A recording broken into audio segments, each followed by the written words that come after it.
Oh my God, that 14-year-old just squatted 705.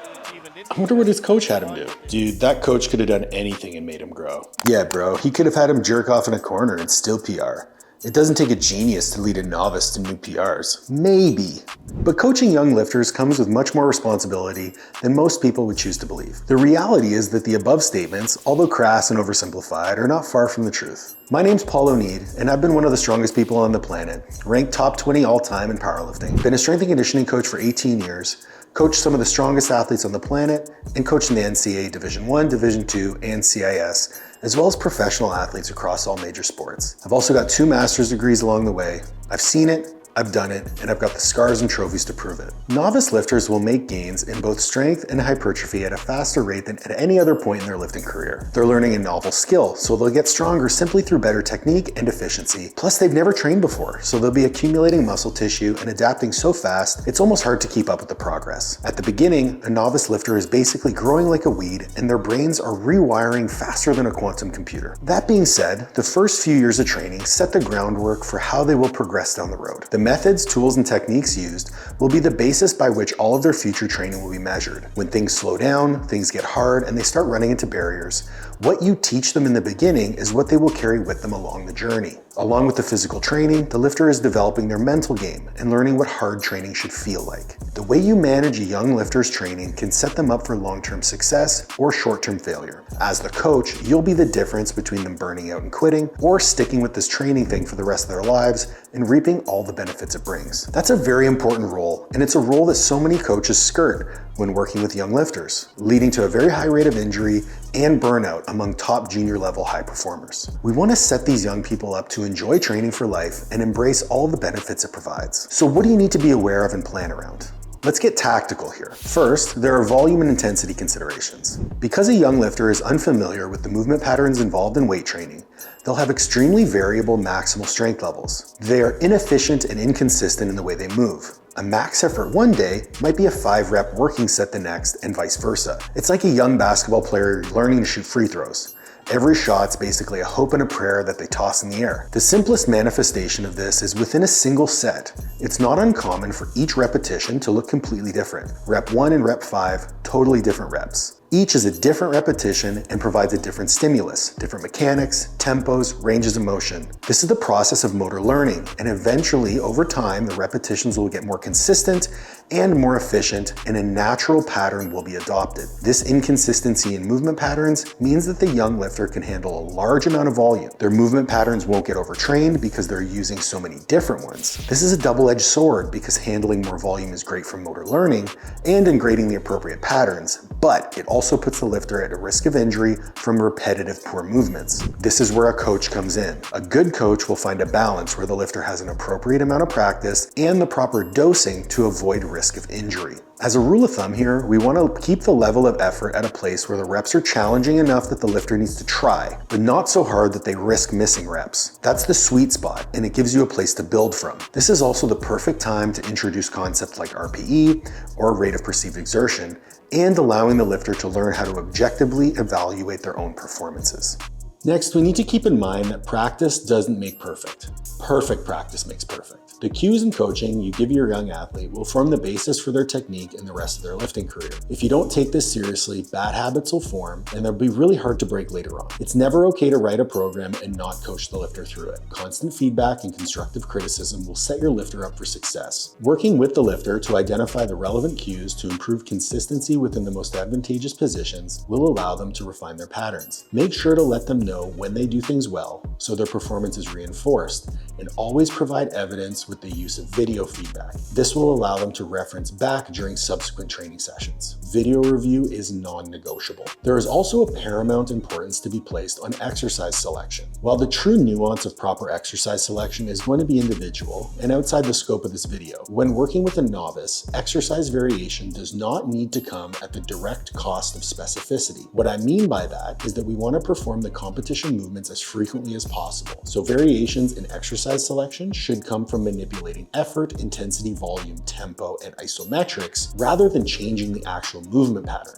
For more advanced lifters, swapping competition squat for front squats or high bar squats can be incredibly valuable. But for the novice, it's simply too advanced. They need to master the basic patterns prior to implementing complexity. Using the variants of the competition lifts to increase time under tension, improve kinesthetic awareness, and practice the skill of lifting should remain your predominant tools. This allows them to see progress and feel a sense of success. For the young lifter, success leads to success. A carefully planned training program that challenges the lifter without breaking them and focuses on their weak points will allow them to be successful when it counts at the competition. This teaches your young lifter that the times between competitions is a time to build strength and shows them that patience is a secret weapon. Delaying gratification until it's time to hit the platform will keep their vision on the long game. They will get strong very fast, so basing a program on percentages is almost useless for the young lifter. You need to teach them to gauge their effort by pushing their limits within reason. That's why I mentioned RPE-based training earlier. Having them load the bar and lift heavy consistently is a surefire way to reinforce bad habits. Not to mention, it'll increase the possibility of missing training lifts, which we absolutely don't want. Remember, success leads to success. I really like using tools that increase the relative intensity of work, meaning how hard the lifter is working, without increasing load on the barbell. These techniques include technique-based AMRAPs, where a lifter performs as many reps as possible until their form starts to break down. Time-restricted sets, where we reduce rest times and increase the aerobic difficulty of the session. This is done using things like every minute on the minute work or progressively shortening rest periods week to week. My personal favorite, an escalating density protocol, where you assign a specific load and a number of reps that the lifter has to perform the most sets possible within a time frame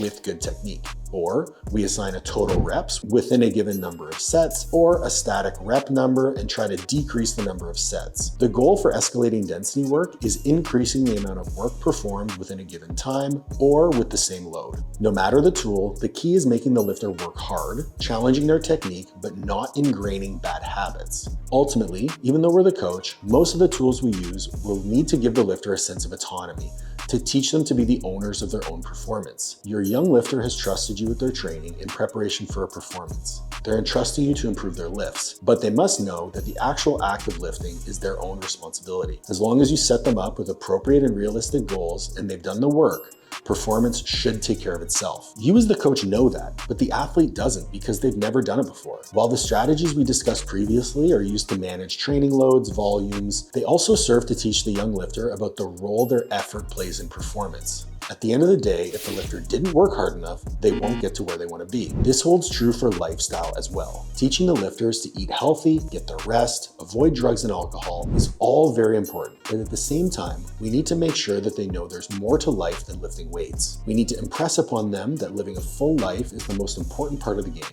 That in and of itself can be a hard sell. Many young lifters pour their heart and soul into training, eating, sleeping, recovery, all the while forgetting to experience their lives. There are tons of pressures that young lifters face to fit in and be part of the social world, and it's up to them to decide how to tread in those waters. This is why off-season and in-season are so important. It allows them to shift their focus from one end of the pendulum to the other. During the times in between competition, when training is geared towards building, teach them to relax and invest in the areas outside of training. And when it's time to get ready for the platform, teach them how to dial in on the goal. Plus, if you look at the best in the business, these athletes are probably the most relaxed, easygoing, and fun-loving people you'll ever meet. Stress ain't no thing. I've found this to be the key to helping a young lifter avoid burnout and truly benefit from a lifetime of training.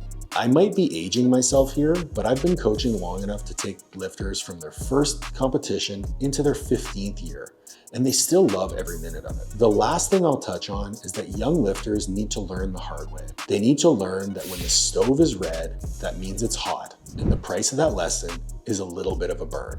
One of the most beneficial lessons anyone can learn is humility. Humility is earned. It's earned by making mistakes in a process that they own, giving them the opportunity to make some of their own decisions and learning to live with the consequences. One of the best tools to teach this is to allow them to pick their third attempt at a meet. Before entering the competition, they should have goals and a game plan that you've worked on with them.